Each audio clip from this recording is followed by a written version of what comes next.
Hi, everybody. Welcome to the Natural Areas Association webinar.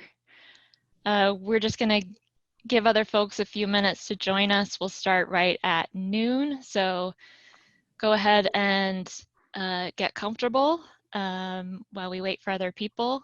You could also try the chat function in Zoom. We're going to be using chat to allow you to enter questions for our presenters during the webinar. So go ahead and open up the chat.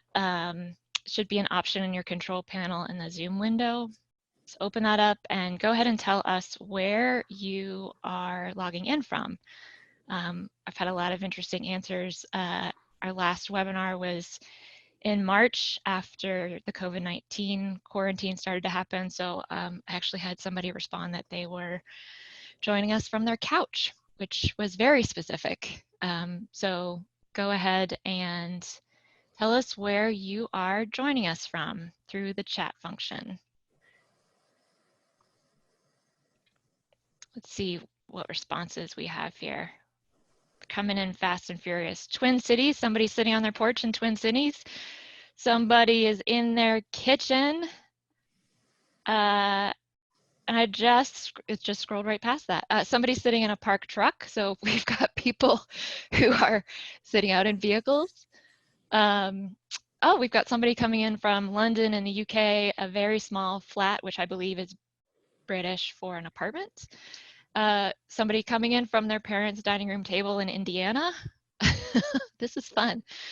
So those of you who are still joining us, open up the chat window in Zoom and go ahead and tell us where you are joining us from. Dillsburg, PA, that's not very far from where I'm sitting in Ligonier. Welcome, Lori. Somebody else, Brent, is in southwestern PA. Yeah, we're up to 213 people and that continues to grow. So come on in, get settled. Oh, it looks like Jennifer with US Forest Service. She's in her kitchen in Lowman, Idaho. Hi, Jennifer. Hope you've got lunch in front of you too, or actually you're in Idaho, so you probably don't have lunch in front of you just yet. Let's see, there's a lot of people sitting at kitchen tables. This is pretty fun. Okay, Catherine is on the couch with her dog in Toronto. That sounds pretty cozy. We've got a guy in a car at home, and I guess his wife is inside on a conference call. So yep, making the space work. All right, it is noon on the dot. So again, if you're just joining us, try out that chat function. We're going to be using it to take your questions for our presenters while they're presenting. So please go ahead and continue to type those questions in, and we'll just go ahead and get started. So my name's Sarah. I work with the Natural Areas Association, and I am really excited to welcome Mike Leahy. He's an ecologist with the Missouri Department of Conservation, and Leighton Reid, an assistant professor of plant and environmental sciences at Virginia Tech.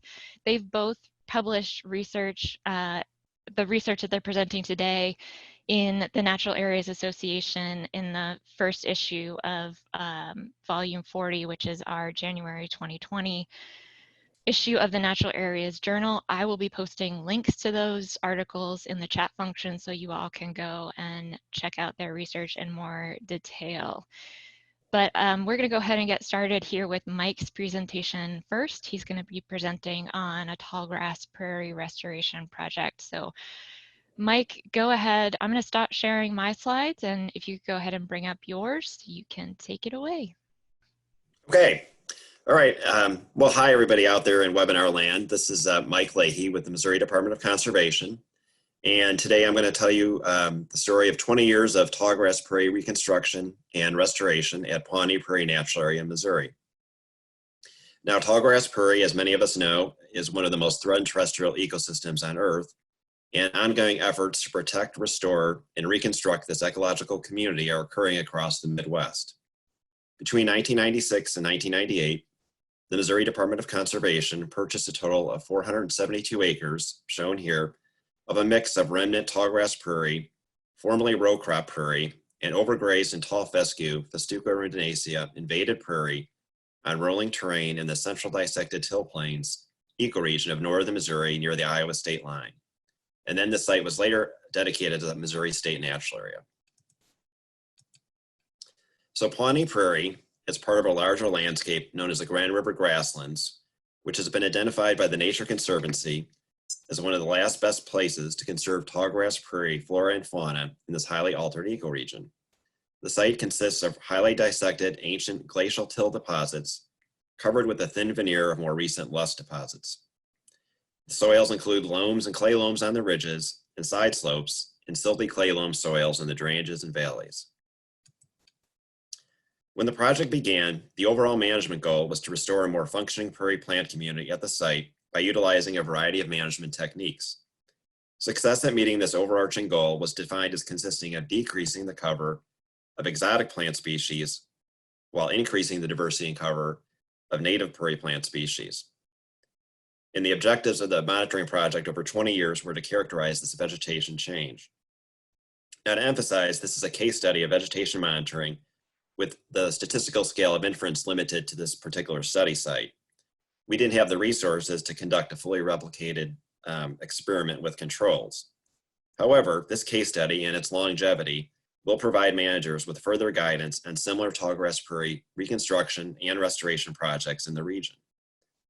So in 1996, we established 4 permanent transects that cross the same range of soil types and landforms, but were in areas of different land use history on the prairie. Each transect was 300 meters long, and sampling points were established every 15 meters along them. At each point, we laid a 1/4 meter square quadrat, and within each transect, we had 20 quadrats. Within each quadrat, we measured all the vascular native plant species and non-native plant species to genera or species, and coverage values were assigned. In the early years, we lumped Carex, Dicanthelium, Juncus, and Rubus species to the genus level. But our botany skills got better over time, so that starting in 2001, we identified everything to the species level. For some reason, we always sampled in August when it was very hot.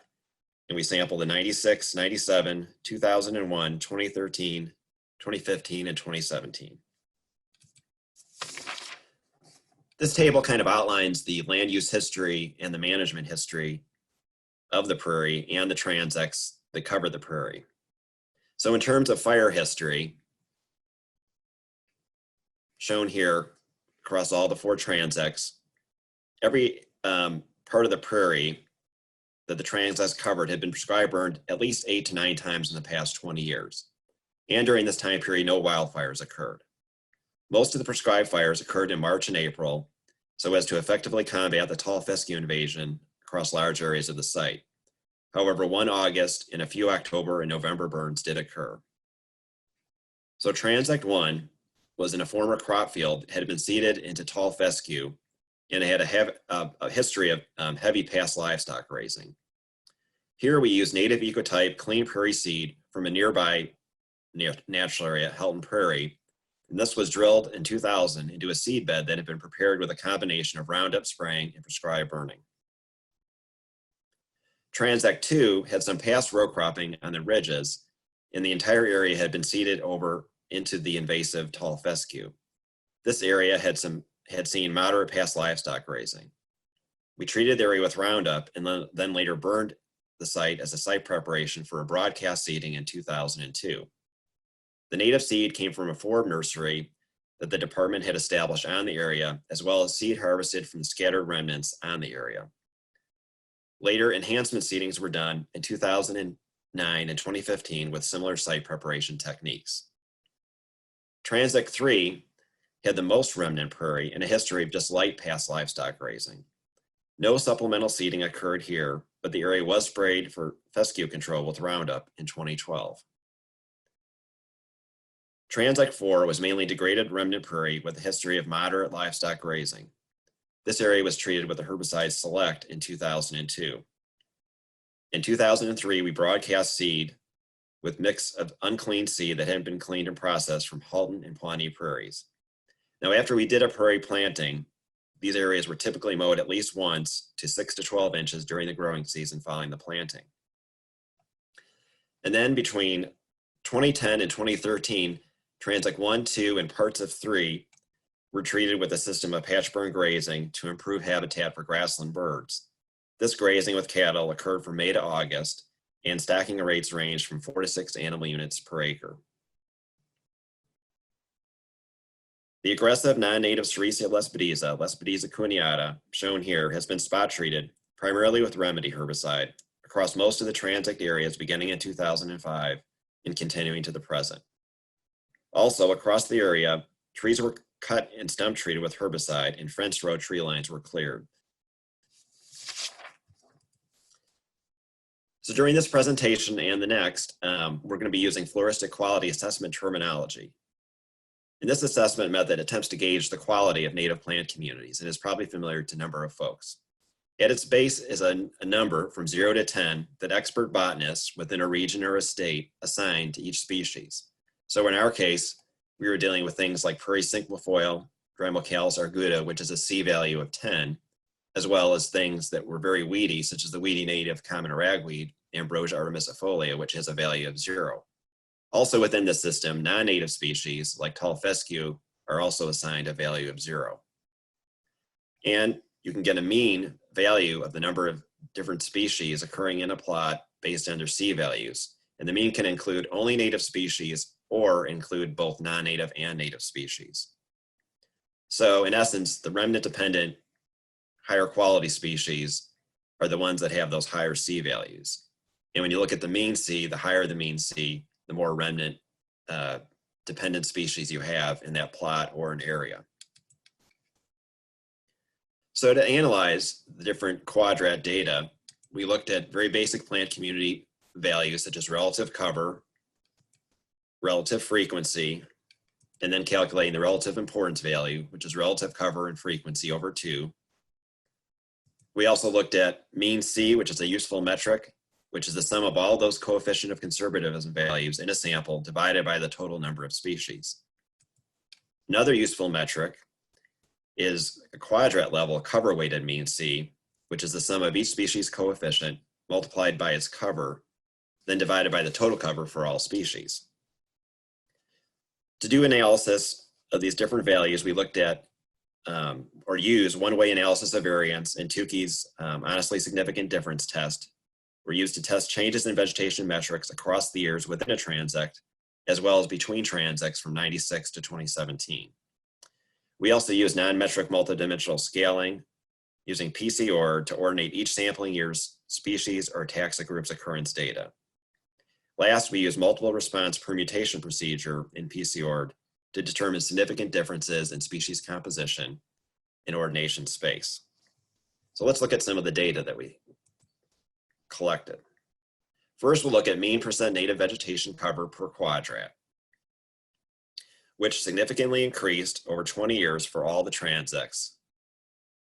For transect 1, this increase did not significantly occur until 2013, whereas this metric significantly increased for the other transects by 2001. And if you remember, transect 1 was a transect with the history of past row cropping. It was the most degraded site. There's some significant fluctuations in vegetation cover per quadrat in transect 4 between 2013 and 2017. However, by 2017, the cover was significantly greater than in 96. Mean % native vegetation cover per quadrat differed significantly between the transects in 1996, but by 2017, these differences were not significant. Looking at the mean number of native species per quadrat, these increased significantly for transect 1 and transect 3. Now transects 2 and 4 increased, but were not statistically significant in their increase in terms of the density of native species per quadrat.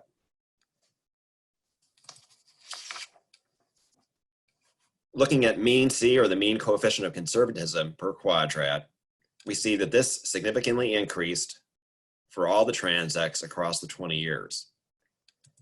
The time period between 2001 and 2013 was when significant increases occurred across all the transects in mean C.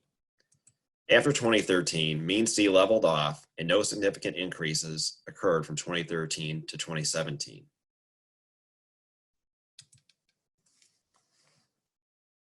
With regards to cover-weighted mean C per quadrat, this significantly increased across all the transects over 20 years. However, it did not significantly increase for transects 1, 2, and 4 until 2013, whereas transects 3, which was the transect that began with the highest native quality, had significantly increased between 1996 and 2001. And one thing that this series of graphs shows that they're all converging on very similar values at the end of the 20 years of restoration or reconstruction. Between 2013 and 2017, none of the transects increased significantly, again, having leveled off and converging. Now, cover-weighted mean C did significantly differ between the transects in 1996, but not in 2017. We looked at the relative importance value, summed across the entire site by coefficient of conservatism values, shown in these bar graphs here. And early in the study, in 1996, 74% of the relative importance value across all the transects was represented by species down here that were either non-native, the 0 with the asterisk, or had C values, the weedy ruderal species, still native, but had C values in the 0 to 3 range. By 2017, only 37% of the relative importance value was represented by these species, whereas the matrix prairie plant species, those with the C value between 4 and 6, had doubled in relative importance, going from 24% to 57%. At the same time, there was a large decrease in non-native species, shown here. We looked at trends in relative importance value through this time period by physiognomic group. So we found a 22% increase in native grasses, a 76% decrease in exotic grasses, and that was primarily tall fescue decrease, a 91% increase in native forbs, a 94% decrease in exotic forbs, and interestingly, a 37% decrease in native sedge carex species. This table shows across all transects, essentially across the site, the shift in species composition between 1996 and 2017. So in 1996, the dominants across all transects were a mix of either non-native species, such as Kentucky bluegrass, tall fescue, Queen Anne's lace, or those with very low C values, such as woolly panic grass or germander. By 2017, with the reconstruction plantings and the restoration efforts, it had shifted to a dominance of matrix prairie plant species such as little bluestem, Indian grass, bergamot, sawtooth sunflower, with some non-native still in the mix, in particular Kentucky bluegrass, shown here. And we did have slight increases in more conservative species, not shown here because they didn't have large importance values, but things like sky blue aster, Symphytrichum ulantengianense, as well as pale gentian, Gentiana flavida, appeared later in the study, and prairie violet, Viola petitifida.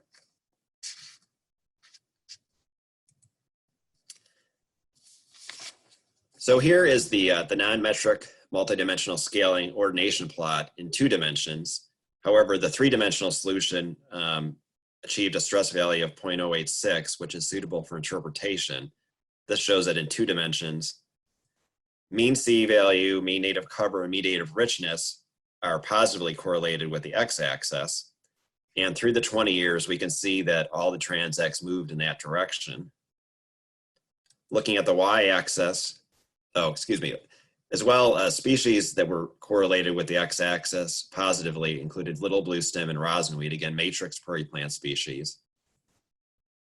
Looking at the y-axis, the native but weedy woolly pantograph was negatively correlated with the y-axis, whereas the matrix prairie plant species, prairie dropseed, Sporobolus heterolepis, with a C-value of 6 was positively correlated. And we see that between 2001 and 2017, all the transects showed a progression on the y-axis.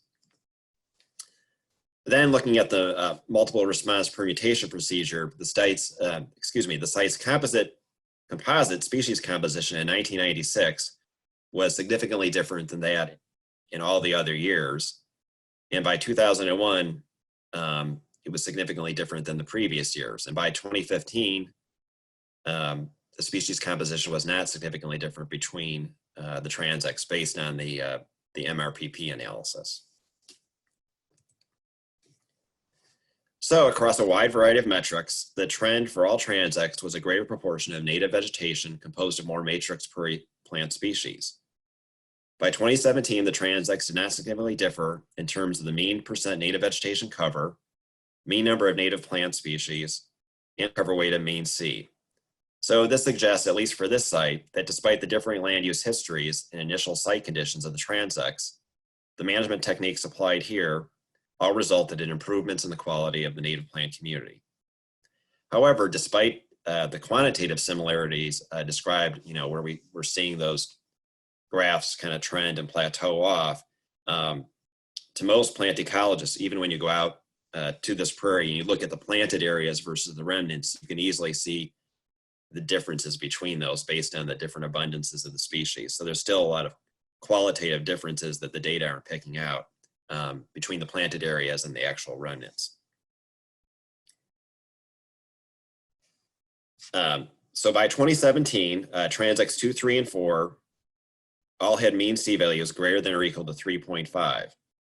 And while these C values have improved, that's still a relatively low mean C value compared to floristically rich prairie sites in high quality remnant prairies in Missouri's unglaciated prairie plains, which often exceed mean C values of 4.5.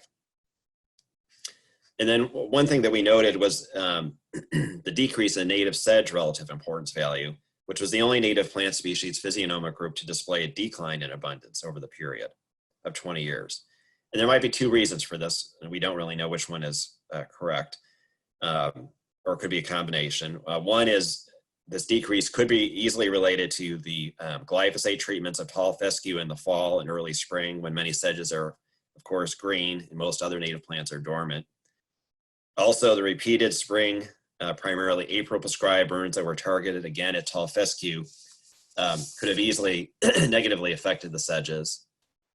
Another explanation could be that more weedy, low C-value species such as Carex blanda, which has a C-value of 2, dominated the areas in the early years and were replaced by more conservative Carex or non-Carex flora. And the thing is, sedges were not targeted by early seed harvest collections when they were done by hand, and then mechanical seed harvests usually occur later in the season after most of the Carex species seed has shattered. So Carex species in general were likely unrepresented or underrepresented in the seed mixes. So just some general conclusions from our study. At the site level, the mean percent native vegetation cover per quadrant increased from 45% to 83% over the 20 years. The mean number of native species per quadrant went from 7.5 to 11.5, a 53% increase. Mean C, again, across all transects, increased by 94%. And cover weight of mean C increased by 141%. Oh. So based on these monitoring data, it appears that the hard work of the biologists and managers who've spent countless hours of prairie management on this site is paying off. The monitoring data show increasing trends of native plant cover and a greater abundance of more conservative plant species through time. However, the exotic invasive species, Sericea lespedeza, tall fescue, and now an increasing prevalence of the invasive exotic bird's-foot trefoil, Lotus corniculatus, continue to compete with native vegetation and require constant vigilance and management attention. Just quickly, some photo credits, and that concludes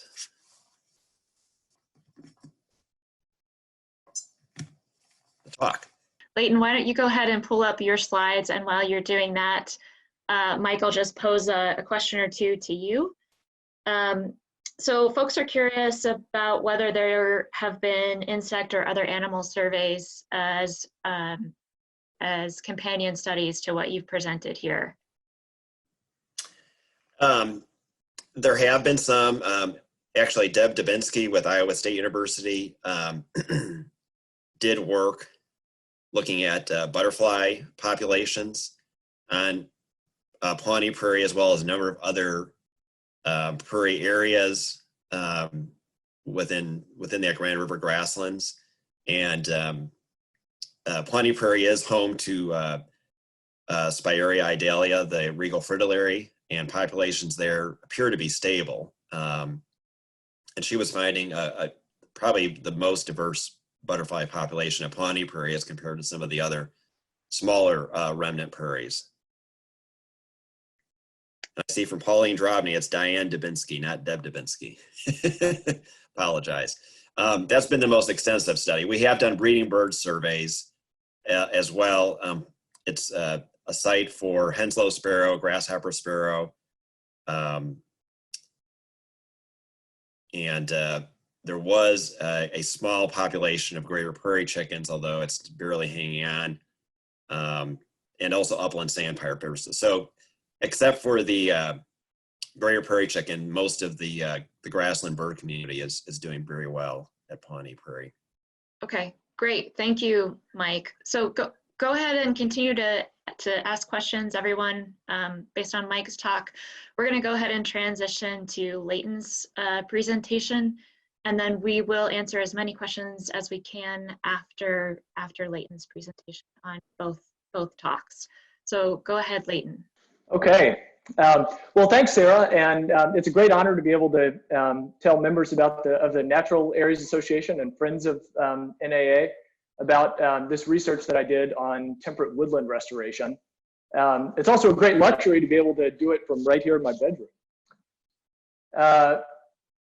So I'm Leighton Reid. I'm an assistant professor of ecological restoration in the School of Plant and Environmental Sciences at Virginia Tech, and I'm also a research associate at Missouri Botanical Garden in St. Louis. My research encompasses restoration of biological communities, plant communities, landscapes in tropical forests, and increasingly in temperate woodlands and grasslands like the ones I'll talk about now. So the main question that this research addresses is, what is the long-term trajectory of vegetation change during restoration in a woodland mosaic? So probably everyone, or at least many people here, know that temperate woodlands are ecosystems that are characterized by an incomplete canopy, a sparse shrub layer, and a very dense ground layer flora composed of diverse grasses and legumes and other forbs. And in southeastern Missouri, where this work was done, woodlands are a disturbance-dependent ecosystem type in most places that relies on fire to prevent the area from becoming a mesic forest. You might be asking yourself, what is a woodland mosaic? Woodlands are transitional ecosystems. You know, they've got too many trees to be a grassland or a savanna, but not enough trees or shrubs to be a forest. And that whole gradient is represented in individual management units or burn units in many places, including at Shaw Nature Reserve, where I was doing this work. So it's not all woodland, it's also encompassing the whole ecotone. Before I really get into it, this paper has a little story. So 5 years ago, I started working for Missouri Botanical Garden in St. Louis. I was a postdoc, and I was looking for some kind of a local research project related to restoration ecology. So I went to this meeting at Shaw Nature Reserve, which is about 100 kilometers southwest of the city. And one of the people that I met at this meeting was this guy, James Traeger, a longtime natural historian at the nature reserve. And I told James I wanted to do some local research. And so he started telling me about some work that I might get involved with. He said, well, we did this project a while ago where we surveyed vegetation in a woodland we were restoring. And we did all these transects and we've got 10 years of data, but we were never able to analyze them. And so I said, hey, that sounds pretty interesting. So he put me in touch with the guy who had done all the field work, which was a local sheep farmer named Nels Holmberg. And so I called Nels and I introduced myself and I told him that I'd heard he had this data set and he might be interested in some help analyzing it. And he said, sure. So I asked if I could see the data and he said, yeah, I'll bring it to you. And I thought, that's funny. Why would he bring it to me? Wouldn't it be easier just to email it? But I soon learned that the reason why he couldn't email me the data was because he showed up the next week in my cubicle with this giant cardboard box that was totally full to the brim with legal pads with all of his handwritten notes and notes on his notes and also notes on the notes on his notes in some cases. So none of these had ever been digitized or even photocopied. And all in all, there were 50,000 rows of data here from this 10 years of vegetation transects. So that's just the origin story for this work. The rest of the talk will focus on what I learned from looking at all this great data that Nels collected. So here is that gradient of environments that I'm calling a woodland mosaic at Shaw Nature Reserve. This at the tops of the hills, especially in areas with shallow soil and on south-facing slopes, we've got these small grasslands or glades. In this study, I call these red cedar areas because when the study started in 2001, these areas were totally covered with thousands of stems of eastern red cedar, which were cleared for restoration in 2005 through 2006. On kind of the middle slopes, we had mesic woodlands, which were dominated by trees like white oak and shagbark hickory. This particular spot, you can see has a lot of hairy sunflower, Helianthus hirsutus. And on the lowest slopes, especially in north-facing areas, we've got something that's closer to a forest. The dominant species here are northern red oaks, and there's a shrub layer in many places with mesic species like pawpaw and spice bush. So this whole habitat gradient occurs at this site over just a few hundred meters horizontally and only a few tens of meters vertically, and that's why I refer to it as a mosaic. So in 2000, Nels and James selected 30 random points in this one management unit, which is called the Dana Brown Woods. This area had been neglected. It hadn't been burned for at least 100 years, and it was as I mentioned, pretty full of eastern red cedar in a lot of spots.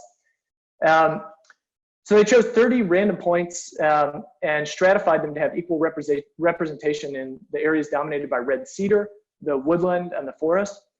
And at each point, Nels picked the steepest gradient and walked 50 meters and laid out half-meter squared quadrats every 5 meters along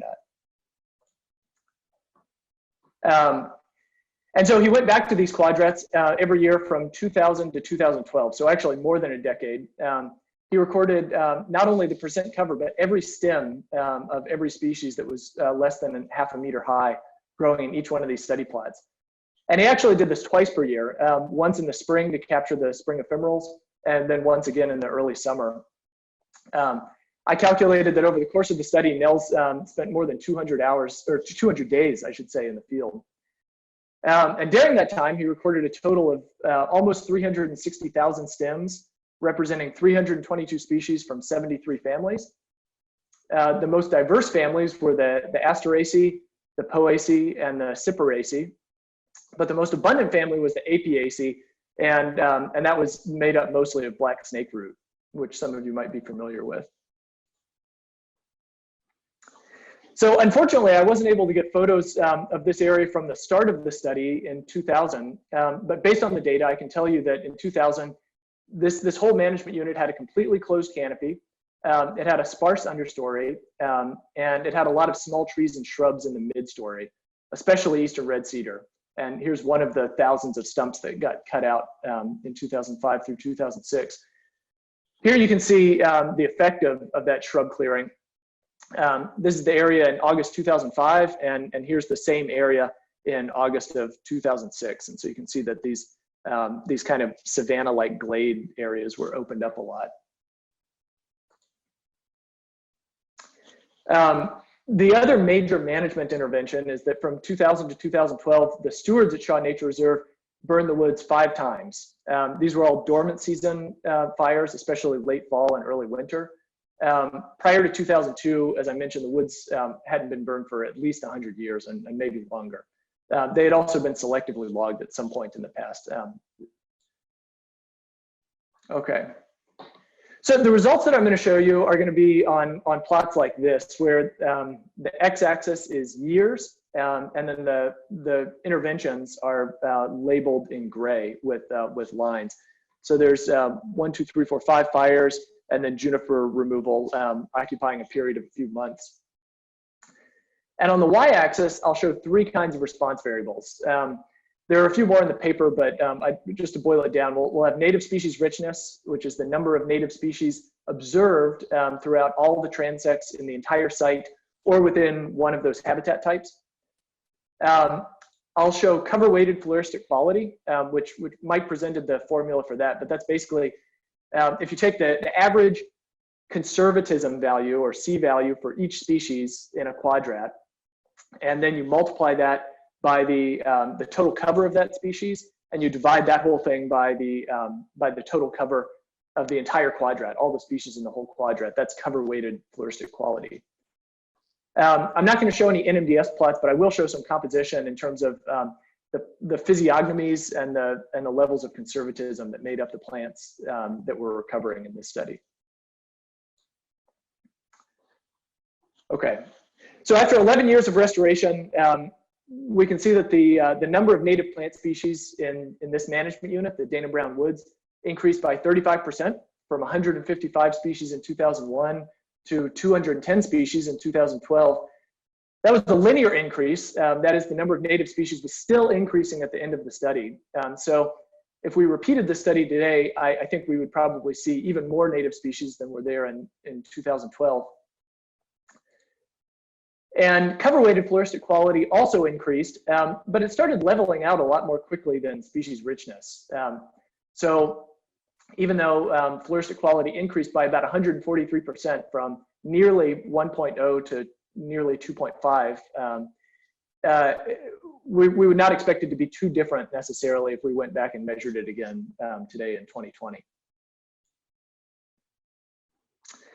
The number of native species increased at different speeds and also to different degrees in the different sub-communities that made up this habitat mosaic.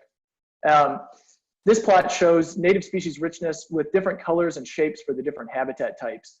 So the red cedar areas are in green and yellow, and you can see that those areas had the biggest recovery, which was a linear recovery of about 36%, the same as the site-wide recovery.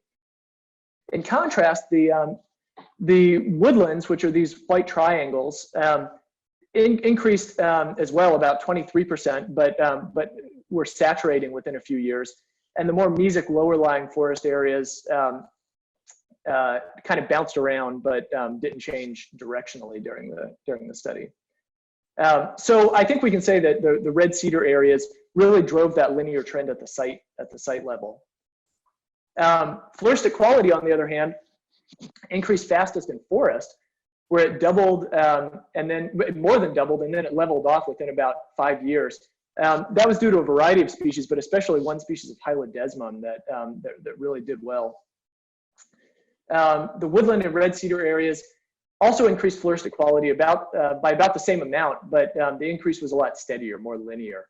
So here, the saturation in floristic quality that we saw at the site level was primarily driven by the forest plots and not by the woodland and red cedar plots.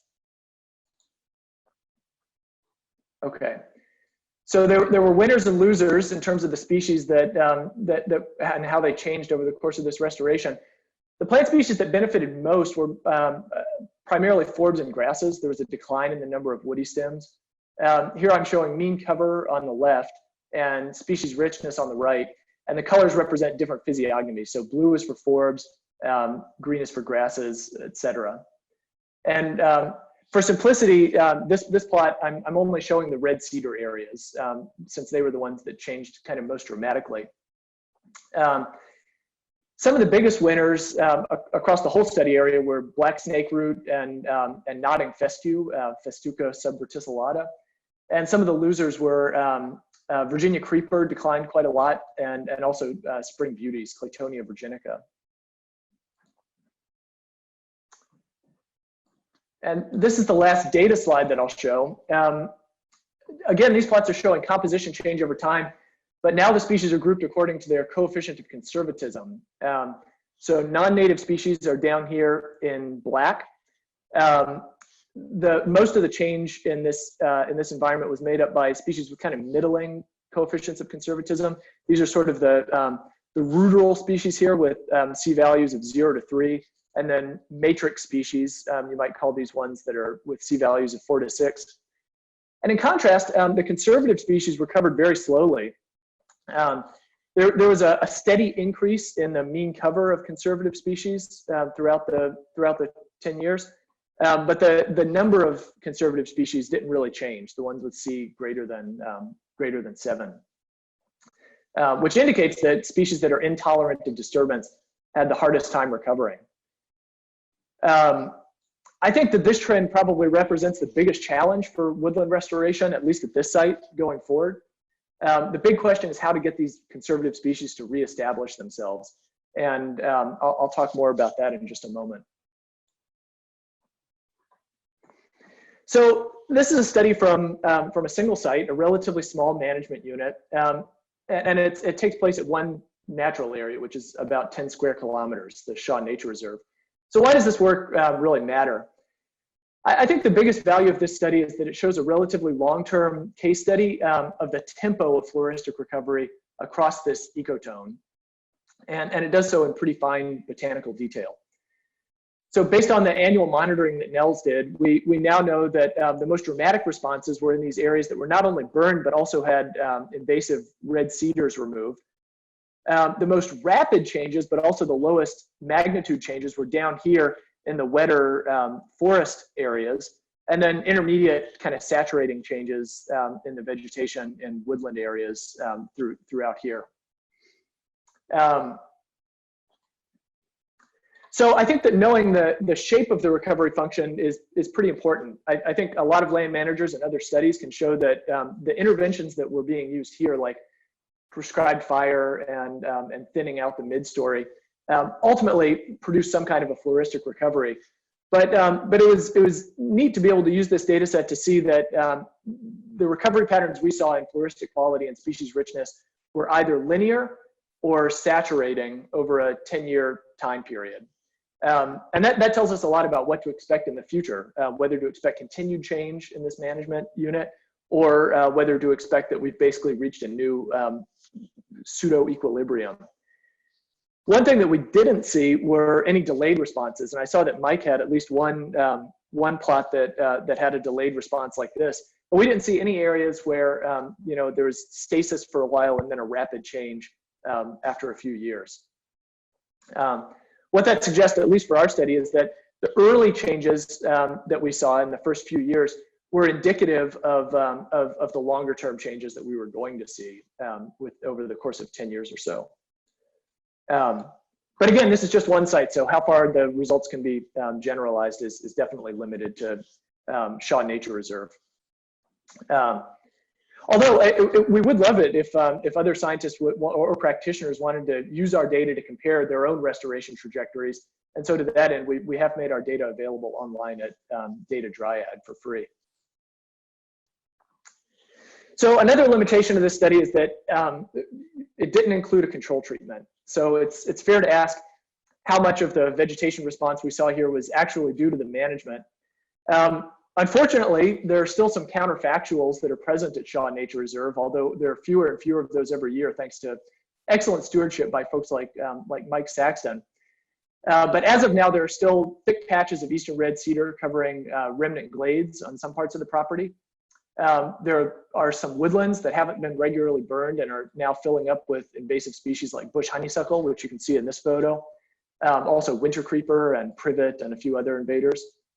And the lower lying forests that haven't been burned are quite dark and becoming pretty dense with sugar maple in the understory and in the midstory. So if we had included a control treatment in this experiment, those are probably the kinds of trends that we would have found, and definitely not a spontaneous resurgence of diverse native plants.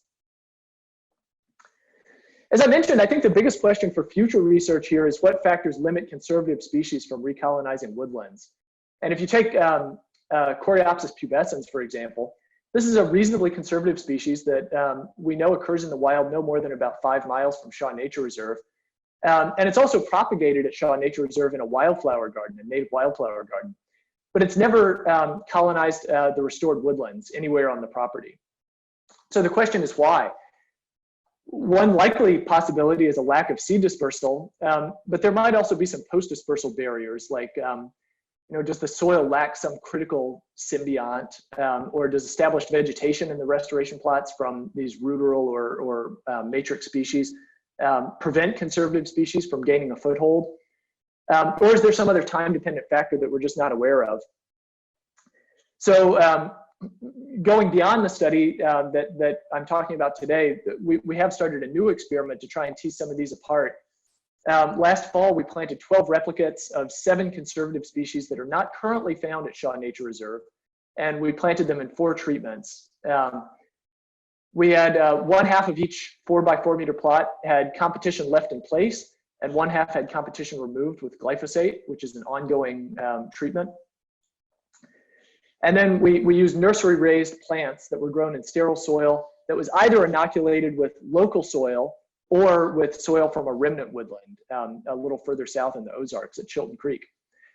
And so we repeated this design in 3 management units, which have been undergoing restoration, especially via prescribed fire, for either 10, 20, or 30 years. So we can test the effect of the amount of time that restoration has been ongoing. And if we're able to collect data this summer, which is a big if, we might have some information by next year that would help guide land managers in how and where to reintroduce more conservative woodland plants. So this research was, of course, a team effort, and I wouldn't have been able to tell you about any of it if it wasn't for this fun and dedicated group of naturalists that I worked with, especially James Traeger and Nels Holmberg, who designed the study and did the lion's share of the field work over about a decade, but also Quinn Long, Olivia Hayek, Sandra Arango-Caro, and Matthew Albrecht. This work was funded by Missouri Botanical Garden and the REU program of the National Science Foundation. The new experiment is funded by the Living Earth Collaborative. And one person that I have to thank in particular is Christian Schwartz, who probably just about went brain dead entering all 50,000 rows of data from Nels. Here's that link on Data Dryad also for if anybody wants to download this data set. And if you'd like to learn any more about my research program, I'd invite you to visit my blog, The Natural History of Ecological Restoration. And with that, I guess we'll turn it over to a group question session. Great, thanks, Leighton. So back to Mike Leahy's presentation. I'm muting both Mike and Leighton right now so that they can reply. There were several questions about non-native invasive species, ranging from just generally, are they still a problem in the restoration site, up to whether spot treatment will be a possibility going forward instead of, I'm guessing instead of broadcast treatments, and specifically which herbicides were used.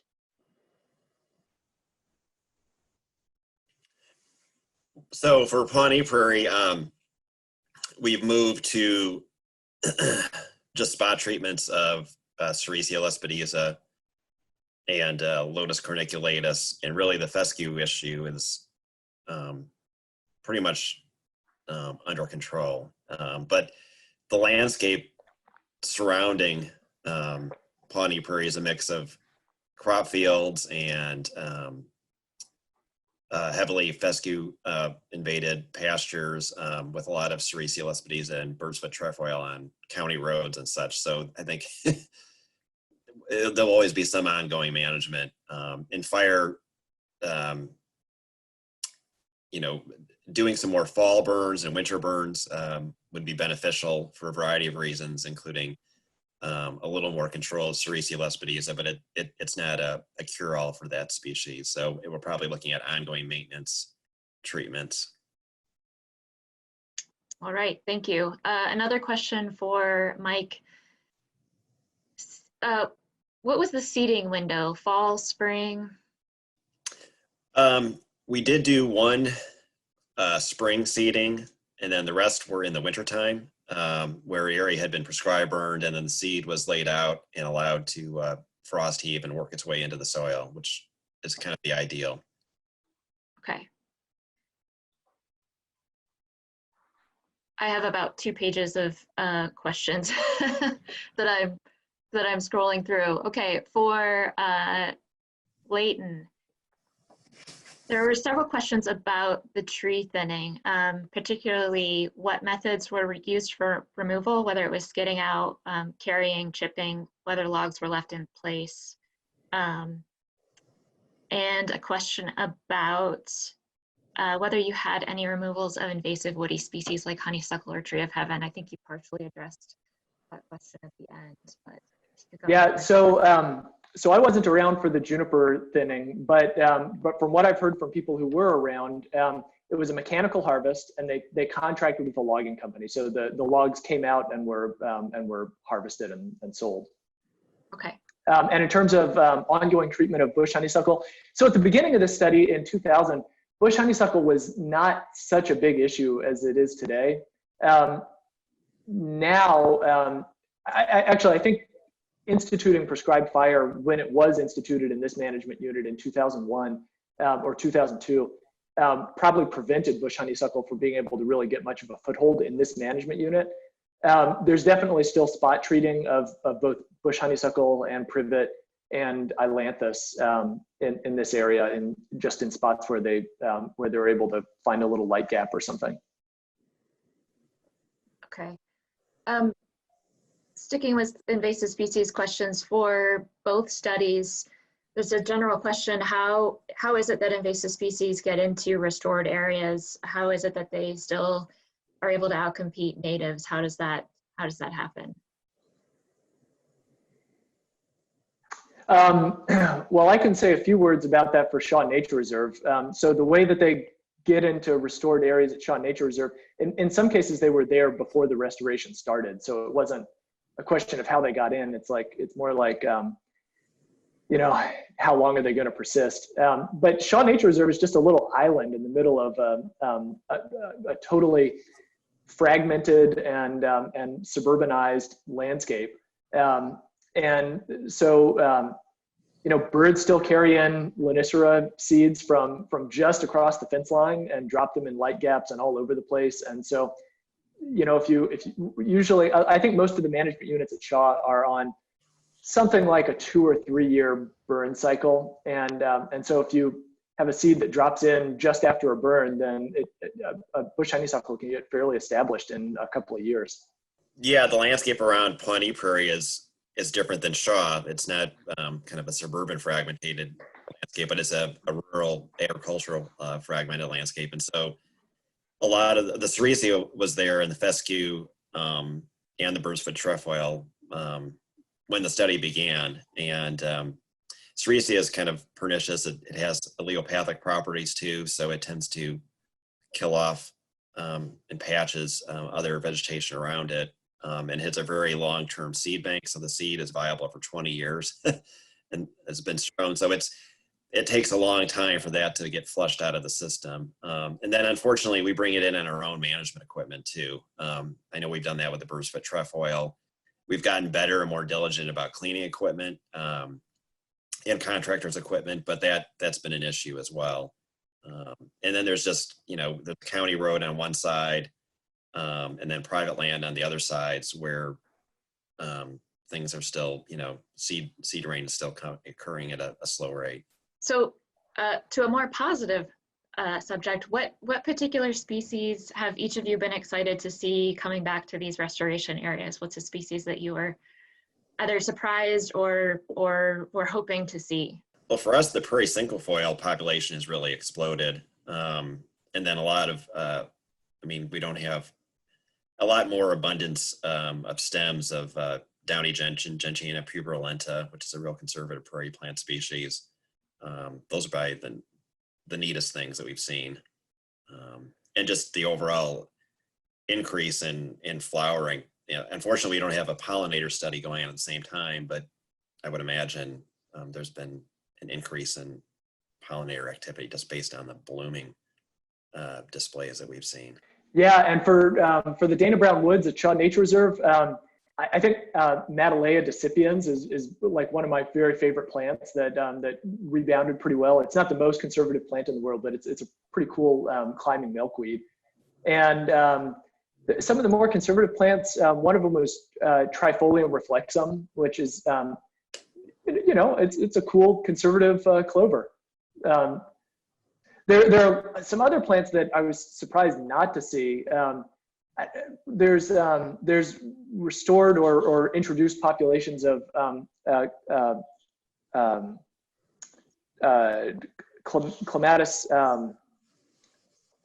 fremontii at Shaw Nature Reserve that are less than a kilometer away in similar habitat, and no recolonization by those in Dana Brown Woods. So another question for both studies. Any insight on how carbon sequestration and storage might have changed during and following these restoration projects? Ooh, great question. Certainly some of the carbon was taken out. Some of the carbon that was above ground in the juniper stems would have been taken out. But I don't know. I don't know to what extent it might have been replaced by below ground carbon in all of the herbaceous species that were kind of reestablishing a foothold. That's a good question. Yeah, I know for us, I mean, we don't, on the formerly row crop land and heavily grazed land, I mean, I can only imagine that the carbon's increasing. I know David Tillman's done some work on prairies, both planted and remnant, with prescribed fire, showing that the net gain in carbon below ground exceeds the carbon lost during the fire event. So I would assume that carbon's increasing at Pawnee Prairie, but you know, we're looking at probably, you know, a century or more before we get to where it was before the plow came. Well, thank you both for your questions. Thanks for everybody who's been entering questions.